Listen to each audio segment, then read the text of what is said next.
안녕하세요 여러분, 주먼입니다. 오늘은 크레스티드 게코 사육 정보를 여러분들한테 조금 소개를 해드리려고 합니다. 여러분들, 사람도 마찬가지로 좋은 집에서도 살 수가 있고 다 무너져가는 그런 허름한 집에서도 살 수가 있지만 삶의 질은 달라집니다. 마찬가지로 동물들도 똑같습니다. 그래서 오늘은 좀 3가지 사육장을 여러분들한테 대표적으로 좀 보여주려고 하는데요. 초저가로 이제 간단하게 다이소에서 산 용품 가지고 키울 수 있는 사육 환경, 그리고 유리 테라리움으로 어느 정도는 이제 괜찮은 사육 환경을 제공을 해주는 2번째 사육장, 그리고 마지막으로 많은 사람들이 좋아하고 관심을 가지고 있는 부분이죠. 바로 비바리움으로 꾸민 사육장, 이렇게 3가지를 가지고 오늘 소개를 해드리려고 합니다. 이 사육장을 먼저 소개하기 전에 앞서서 오늘 크레스티드 게코 어떻게 키우는지 간단하게 정보를 좀 드릴 건데요. 우선 먹이부터 조금 설명을 해보려고 합니다. 먹이, 크레스티드 게코 같은 경우에는 정말 좋아요. 정말 좋은 게 왜 좋냐? 바로 이 슈퍼푸드라는 것이 있기 때문이에요. 슈퍼푸드에는 크레에게 필요한 모든 영양분들이 다 들어가 있기 때문이에요. 그래서 벌레를 만지기 싫거나 밀웜을 키우기 싫거나 귀뚜라미라던가 이런 충식을 꺼려 하시는 분들한테는 정말 좋아요. 하지만 저는 슈퍼푸드만 급여하지 않습니다. 그 이유는 그냥 뭔가 좀 찜찜해서 저는 그래서 충식과 슈퍼푸드를 병행해서 급여를 하고 있습니다. 충식 같은 경우에는 밀웜이나 귀뚜라미 정도 주시면 되시고요. 이 아이들 야행성 개체라서 비타민 D3 반드시 더스팅을 해주셔야 됩니다. 더스팅은 한 일주일에 1회? 그 정도 해주시면 될 것 같네요. 자, 그러면은 먹이에 대한 설명은 끝났고요. 사육 환경, 사육 온도나 습도 어떻게 관리를 하는지 조금 말씀을 드리려고 합니다. 이 아이들 야행성 개체라서 그렇게 온도적으로 크게 신경 써주실 부분은 저는 없다고 생각을 합니다. 실온 한 26도, 그래서 한겨울이 아니면은 크게 사육장 관리 온도에 그렇게 신경을 쓰시지 않으셔도 됩니다. 다만 너무 더운 여름철이나 너무 추운 겨울철에는 어느 정도 조절을 해주는 그런 필요성이 있겠죠. 사육장 습도 같은 경우에는 80%라고 하지만 80%를 정확히 여러분들이 맞출 수 있을까요? 눈으로 보고 이거는 80%야, 이거는 60%야, 손을 넣었을 때 내 오늘 습도계, 내 손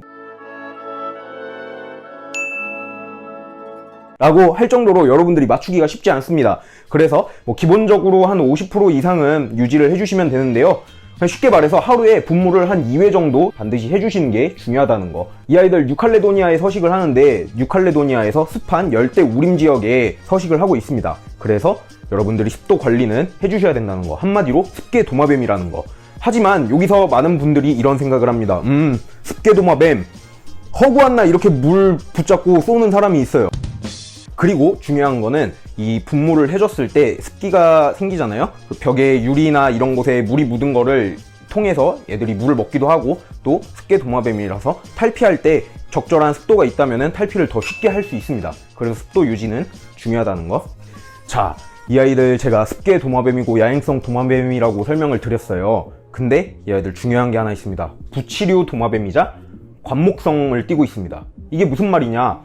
얘네한테 넓은 사육 환경을 제공해주는 것보다 벽을 타고 올라다닐 수 있게 높은 사육장을 제공하는 것이 중요해요. 그래서 넓이보다는 높이에 조금 더 포커스를 맞추셔야 한다는 거. 그리고 관목성인 만큼 그 안에 장식품이나 이런 것들을 통해서 이 아이들이 타고 올라갈 수도 있고 은신처로 사용할 수도 있을 만한 그런 장식품들을 넣어주셔야 합니다.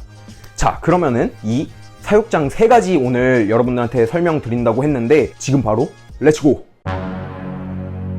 자, 여러분, 첫 번째 사육 방법입니다. 이 리빙박스라고 하나요? 플라스틱 케이지로 사육하는 방법입니다. 실제로 다이소에서 약 4개월 전에 3,000원 주고 구매한 케이지고요. 이렇게 사육하는 방식은 애초에 브리더들의 사육 방식에서 비롯되었습니다.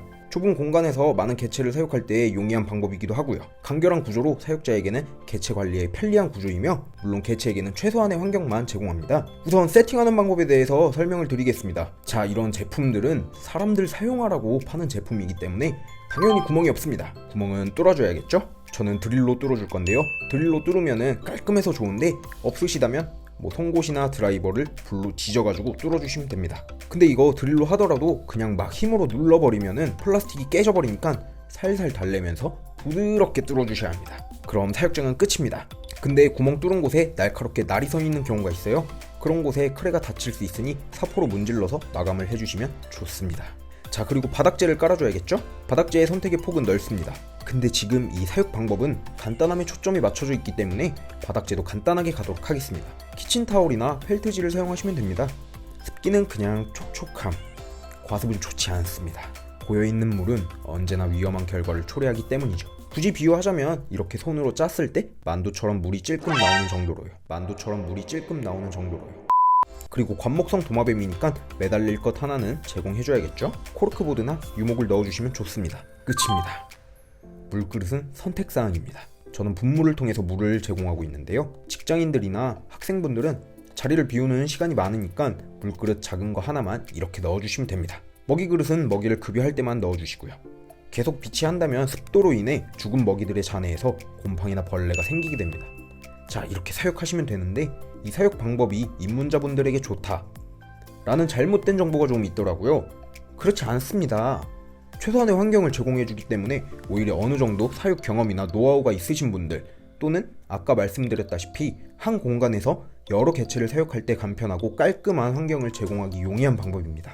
장점으로는 당연히 관리가 편리하기 때문에 개체에 비교적 깔끔한 환경을 제공할 수 있고요. 습도 관리가 용이합니다. 또한 크레가 삼킬 수 없는 바닥재이기 때문에 인펙션 걱정이 없고요. 당연히 좁은 공간에서 여러 마리를 키울 수 있는 장점도 있습니다. 그리고 무엇보다 사육용품을 준비하는데 매우 저렴해요. 다 합쳐서 10,000원 내외 정도가 될 것 같은데요. 가성비로는 정말 굿입니다. 굿. 단점으로는 관상 효과가 없다는 점, 오직 간편한 사육에만 초점이 맞춰져 있기 때문에 웅장하거나 멋지거나 이런 사육을 꿈꾸시는 분들에게는 전혀 거리가 멀고요. 크레에게 최소한의 공간을 제공하기 때문에 초심자분들께서는 사육하시는데 조금 난이도가 있을 수 있습니다. 이건 어렵다 이런 건 아니고요. 감만 잡으시면 오히려 이 사육 방식이 관리가 편하기 때문에 크레에게 더 좋은 환경이 될 수 있습니다. 그리고 이렇게 계란판으로 키우는 방법도 있습니다. 계란판 자체가 크레에게 놀이터이자 은신처인 건데요. 저는 이 방법은 쓰지는 않지만 간혹 이렇게 키우시는 분들도 계십니다. 자, 두 번째 사육 방법은 이런 테라리움을 사용하는 방법입니다. 아마 가장 많이 사용하신 방법이 아닐까 생각되는데요. 이런 테라리움은 요즘 많은 회사에서 출시가 되고 있습니다. 아까 말씀드렸다시피 넓이보다는 높이에 초점을 두고 구매하시면 되는데요. 크레 한 마리 사육 기준으로 20, 20, 30 정도 사이즈를 추천드립니다. 바닥재는 그냥 바크나 에코어스를 추천드리고요. 마찬가지로 유목과 물그릇 정도 구비해주시면 될 것 같습니다. 높이가 좀 있으니까, 그리고 유리 사육장이니까 개인 기호에 맞춰서 유목이나 바인, 인조풀 등으로 이쁘게 꾸며주시면 되는데 관목성 도마뱀이라서 오직 이동수단에만 초점을 맞추지 마시고요. 이 녀석들 낮에 숨어있을 은신 효과도 함께 생각을 해주셔야 됩니다. 자, 이 사육 방법의 장점으로는 어느 정도 관상 효과가 있다는 점입니다. 유리 사육장 자체가 좀 고급지게 생겨서 그 자체로 멋스럽기도 하고요. 그와 함께 이렇게 꾸며줄 수가 있기 때문에 보다 관상 효과가 있습니다. 전면이 유리이기 때문에 안에 내부도 잘 살펴볼 수 있고요. 천연 바닥재를 사용하기 때문에 이질감을 덜어주는 장점도 있습니다. 그리고 유리면 자체가 크레가 매달려 있는 수단이 되기도 하고요. 하지만 이 부분은 단점이 될 수도 있습니다. 크레가 유리에만 매달려 있다면 그게 바로 FTS의 원인이 될 수 있는데요. 유리는 수직면이기 때문에 계속 매달려 있는다면 그 자세 때문에 FTS가 생길 수 있습니다. 그래서 유리면 외에 충분한 장식품을 넣어주셔야 하고요. 천연 바닥재를 사용하기 때문에 인펙션에 걸릴 수도 있습니다. 그래서 먹이 급여 하실 때에는 항상 먹이 그릇을 사용해 주시면 됩니다. 그리고 당연히 장식품이 많다면 청소가 어렵겠죠? 그래서 배설물이 보인다면 즉시 청소하시길 추천드리고 바닥재는 약 1개월에 한 번씩 갈아주시기를 추천드립니다. 그리고 요즘 이렇게 포맥스나 ABS로 제작된 부치류 개코 사육장도 많이 있어요.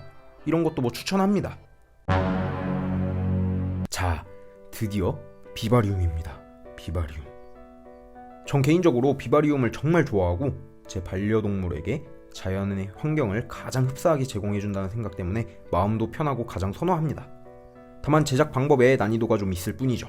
개체에게 가장 좋은 환경일 수 있지만 처음 키워보시는 분들에게는 비바리움 제작을 하다보면 오히려 개체 관리가 어렵고 제작 과정의 실수로 인해 개체가 질병에 걸리거나 심하면 폐사까지 할 수 있습니다. 제작 난이도가 높은 만큼 경험이 있으신 분들께 추천을 드리며 오늘 제작 과정은 보여드릴 수가 없습니다. 왜냐고요? 이미 다 만들어져 있기 때문이죠. 이걸 제가 만약에 부시고 다시 한다면 엄마한테 혼납니다. 하라는 공부는 안 하고 무슨 호작질 하냐고. 그래서 오늘은 아쉽게도 보여드릴 수가 없습니다. 비바리움의 장점으로는 말 그대로 자연 환경을 주고자 하는 분들에게는 최고의 사육장이고요. 관상 가치는 더할 나위가 없죠. 그리고 천연 재료가 가장 많기 때문에 보통 어떤 종이든 적응 속도가 빠른 편입니다. 단점으로는 청소가 매우 어렵고 제작 시간, 비용이 많이 들어간다는 것과 개체가 숨어있으면 찾기가 힘들다는 점, 요 정도가 있겠네요. 비바리움이나 백스크린 등 제작 과정은 앞으로도 좀 많이 업로드할 계획입니다. 저만의 팁들도 좀 공유하고 싶고요. 자, 오늘 영상은 여기서 마무리하도록 하고요. 다음에는 크레에 대해 좀 더 깊게 알아보고 브리딩 등 뭐 여러가지 많이 준비해서 찾아뵙도록 하겠습니다. 감사합니다.